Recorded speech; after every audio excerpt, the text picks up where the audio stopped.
और महाराष्ट्र में विधान परिषद के चुनाव को लेकर सियासी सरगर्मियां तेज हो गई हैं। 12 जुलाई को विधान परिषद की 11 सीटों पर होने वाले चुनाव से पहले सभी दलों को क्रॉस वोटिंग का अब डर सताने लगा है और इसी डर के बाद सभी दलों के विधायक अलग अलग होटल्स में शिफ्ट किए जा रहे हैं। उद्धव ठाकरे ने अपने पार्टी के सभी विधायकों को आईटीसी ग्रैंड मराठा होटल में शिफ्ट कर दिया है। आदित्य ठाकरे भी इन विधायकों के साथ होटल में रह सकते हैं। बीजेपी अपने विधायकों को ताज प्रेसिडेंसी में ठहरा रही है, जबकि शिंदे सेना के विधायक होटल ताज लैंड में हैं। अजीत पवार की पार्टी के विधायक होटल ललित में रुकेंगे। क्रॉस वोटिंग की आशंका को देखते हुए विधायकों के होटल में ठहराने का इंतजाम किया गया है। विधान परिषद के चुनाव के लिए 11 सीटों पर 12 उम्मीदवार मैदान में हैं और इसी बीच सियासी दलों की बैठकों का दौर भी शुरू हो गया है और अब से थोड़ी देर बाद बीजेपी विधायक दल की बैठक होने जा रही है। यह बैठक होटल ताज प्रेसिडेंसी में होगी, जहां बीजेपी के विधायक ठहरे हुए हैं। तो इस वक्त जबरदस्त तरीके से सियासी सरगर्मियां तेज हैं महाराष्ट्र में और उसकी राजधानी मुंबई में, जहां पर एमएलसी चुनाव से ठीक पहले पार्टियों को क्रॉस वोटिंग का डर सताने लगा है, जिसके बाद से उद्धव ठाकरे ने अपने विधायकों को, बीजेपी ने अपने विधायकों को, शिंदे सेना गुट के ओर से अपने विधायकों को और अजीत पवार ने भी अपने गुटों के तमाम विधायकों को होटल में ठहराने का फैसला किया है। तो महाराष्ट्र में इस वक्त सियासी सरगर्मियां काफी तेज हो गई हैं, क्योंकि महाराष्ट्र विधान परिषद के चुनाव को लेकर जो 11 सीटें सामने हैं, 11 सीटों के लिए 12 उम्मीदवार हैं। मतलब साफ है कि महाविकास अघाड़ी और महायुक्ति के बीच में इस वक्त सीधी टक्कर है। अगर महाविकास अघाड़ी बीजेपी या फिर शिवसेना शिंदे गुट से एक एक्स्ट्रा अपने उम्मीदवार को छीनने में कामयाब होती है, तो ऐसे में ये बड़ी जीत मानी जाएगी ठीक विधानसभा चुनाव से पहले। तो चलिए आपको समझाते हैं कि आखिरकार महाराष्ट्र में इस वक्त चल क्या रहा है। उसके लिए हमें वॉल तक जाना पड़ेगा। आइए, तो महाराष्ट्र में इस वक्त 11 एमएलसी के पदों के लिए, सीट्स के लिए चुनाव हो रहे हैं और इसके उम्मीदवार 12 हैं। तो मतलब साफ है कि एक इसमें एक्स्ट्रा है।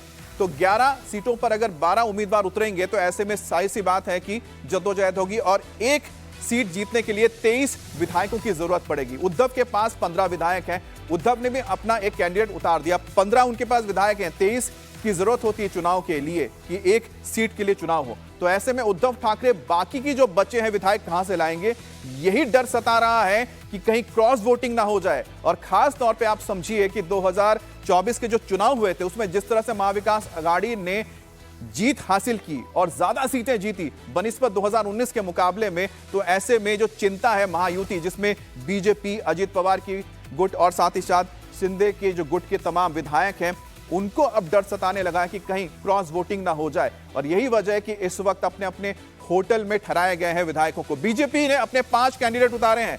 शिवसेना शिंदे गुट ने 2 उतारे हैं। एनसीपी ने अपने 2 उतारे हैं। कांग्रेस ने 1 उतारा है। शिवसेना यूबीटी ने 1 उतारा है। शरद पवार की पार्टी यानी कि एनसीपी शरद ने भी 1 उतारा है। अब बीजेपी के पास 5 उम्मीदवार हैं और बीजेपी, शिवसेना और एनसीपी, ये तमाम जो पार्टीज हैं, इन्होंने अपने उम्मीदवार उतारे हैं। इसको टोटल करते हैं तो 11 के बदले 12 आते हैं। मतलब एक सीट को लेकर जबरदस्त फाइट है। अब आपको बताते हैं कि किस पार्टी के पास कितने विधायक हैं, तभी आप इस पूरे गेम को समझेंगे, गणित को समझेंगे। क्योंकि एक सीट जीतने के लिए 23 विधायकों की जरूरत है और सबसे ज्यादा सीटें इस वक्त बीजेपी के खाते में है। बीजेपी के पास 103 विधायक हैं, 103 विधायक। शिवसेना शिंदे गुट के पास 38 विधायक हैं। इनके याद रखिएगा 2 इनके उम्मीदवार हैं। एनसीपी अजीत पवार के पास 40 विधायक हैं। इनके पास भी 2 विधायक हैं। बीजेपी के टोटल 5 विधायक हैं। कांग्रेस ने जिनके पास 37 विधायक हैं, इन्होंने एमएलसी के लिए 1 उम्मीदवार को उतारा है। और शिवसेना यूबीटी ने 15 विधायक होने के बावजूद 1 अपना उतार दिया है कैंडिडेट। एनसीपी शरद पवार के पास तो 12 विधायक हैं, इन्होंने भी 1 अपना उम्मीदवार उतारा है। अब जाहिर सी बात है कि जो ये पार्टियां हैं, कांग्रेस तो 1 अपना जिता सकती क्योंकि उसके पास 37 है, तो 23 की जरूरत पड़ती है। लेकिन शिवसेना और एनसीपी शरद पवार ने अपने 2 जो कैंडिडेट उतारे हैं, उसको जिताने के लिए उनको वोटों की जरूरत होगी। कहां से लाएंगे, यहीं पर सेंधमारी की वो कोशिश करेंगे। क्योंकि डर किसको सबसे ज्यादा है, शिवसेना शिंदे गुट को है, क्योंकि वो शिवसेना उद्धव से अलग हुए हैं। एनसीपी अजित पवार को भी डर है, क्योंकि वो एनसीपी शरद पवार से अलग हुए हैं। तो ऐसे में जो क्रॉस वोटिंग है, ये सबसे ज्यादा इस वक्त सताने लगा है। और हमारे साथ हमारे 2 सहयोगी भी जुड़ गए हैं सीधा। हमारे साथ दिनेश भी हैं मुंबई से और साकेत भी हैं। सबसे पहले दिनेश, आपके पास ये हम आते हैं। ये जो हमने आंकड़े बताए बड़ा इंटरेस्टिंग है। 11 सीट हैं, 12 उम्मीदवार हैं, जाहिर से बात है कि सबसे ज्यादा नंबर जो नजर आते हैं बीजेपी और उनके महायुति के पास नजर आते हैं। ऐसे में जो ये सेंधमारी की बात जो सामने आ रही है, सबसे ज्यादा डर इस वक्त किसको सता रहा है और क्या वाकई में ये मुमकिन लगता है आज के हालात में? देखिए, सभी दलों को डर सता रहा है क्योंकि इस चुनाव के लिए मतदान गुप्त तरीके से होने वाला है। 2022 में भी जब इसी तरह का विधान परिषद का चुनाव हुआ तो उस दौरान जमकर क्रॉस वोटिंग हुई थी। इसीलिए पर्याप्त नंबर होने के बावजूद भी कांग्रेस डरी हुई है क्योंकि उनके ही विधायकों ने पिछले बार जमकर क्रॉस वोटिंग की थी। तो इस बार भी वो सीरीज जो है वो बरकरार रह सकती, इस तरह का डर कांग्रेस को सता रहा है।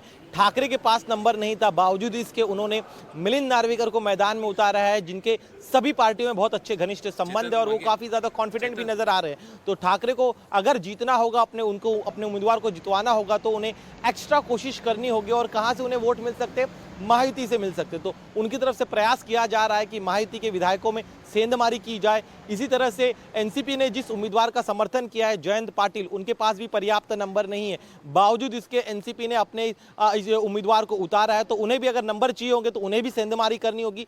दूसरी तरफ अजीत पवार जो सत्ता दल के नेता है, पार्टी में है, लेकिन उनका सिर्फ एक उम्मीदवार जीत सकता है। दूसरे उम्मीदवार को जितवाने के लिए अजीत पवार के पास भी पर्याप्त नंबर नहीं है। तो उनकी तरफ से भी कोशिश की जाएगी कि सत्ता पक्ष के विधायकों से थोड़े नंबर जुटाए जाए, साथ ही में महाविकास आघाड़ी के विधायकों को अपने साथ जोड़ा जाए। इस तरह का प्रयास अजीत पवार की तरफ से भी किया जा सकता है। इंटरेस्टिंग देखना होगा कि कांग्रेस क्या करती है। कांग्रेस के विधायकों ने पिछले बार अपने ही पार्टी के उम्मीदवार को हरवाया था। ऐसे में इस बार भले ही उनके पास पर्याप्त नंबर हो, लेकिन कांग्रेस अपने ही विधायकों को लेकर खुलकर ज्यादा जो कुछ कह नहीं रही, क्योंकि उनका पुराना अनुभव जो है वो काफी ज्यादा खराब है।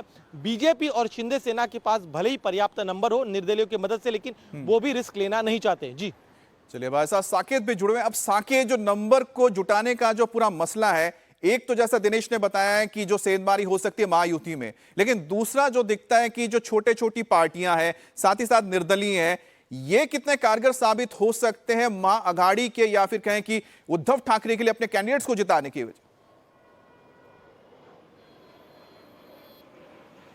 बिल्कुल, देखिए, महाराष्ट्र की राजनीति में होटल पॉलिटिक्स अपने आप में बेहद ज़्यादा महत्व रखती है, क्योंकि अगर आप यहाँ की राजनीतिक पृष्ठभूमि को देखें तो जिस तरह से यहाँ पर क्रॉस वोटिंग होती है, खासतौर पे जैसा कि मेरे सहयोगी दिनेश ने बताया, साल 2022 का ही आप आंकड़ा देखिए, भारतीय जनता पार्टी के पास जो है पूरे आंकड़े नहीं थे, उसके बावजूद उनका उम्मीदवार चुनकर आ गया।